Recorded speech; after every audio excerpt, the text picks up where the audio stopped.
இந்த white sugar பற்றி ரொம்ப நாளாக உங்கள்கிட்ட சொல்லணும்னு ரொம்ப நாளாக நினச்சிட்டு இருந்தேன்.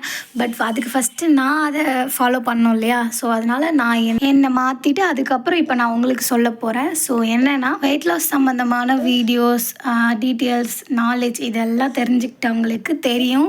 நம்ம ஃபஸ்ட்டு அவாய்ட் பண்ண வேண்டியது ஒயிட் சுகர் தான். அதுக்காக வெயிட் லாஸ் பண்ணுறவங்க மட்டும் தான் ஃபாலோ பண்ணோமானா கண்டிப்பாக கிடையாது.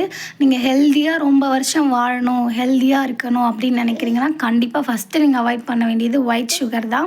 ஸோ என்னால் உடனே அப்படியே அவாய்ட் பண்ணிட முடியாது. அதனால் கொஞ்சம் கொஞ்சமாக அதை ஸ்டாப் பண்ணுறதுக்காக நான் இப்போதைக்கு பார்த்திங்கன்னா ப்ரௌன் சுகர் தான் எடுத்துகிட்ருக்கேன். ஸோ இதுதான் அந்த ப்ரௌன் சுகரு. ஸோ ஷார்ட்டாக சொல்லணுன்னா white sugar is a slow poison. So நம்ம ஒயிட் சுகர் ரெகுலராக எடுத்துக்கும் போது நம்மளுக்கு சின்ன வயசுலேயே பார்த்திங்கன்னா பிபி, சுகர் இது எல்லாமே வந்துடும். சேம் நம்ம குழந்தைங்களுக்கும் அதே தான். குழந்தைங்களுக்கு கண்டிப்பாக ஒயிட் சுகர் அதிகமாக கொடுக்காதீங்க. முடிஞ்ச அளவுக்கு கொடுக்கவே கொடுக்காதீங்க.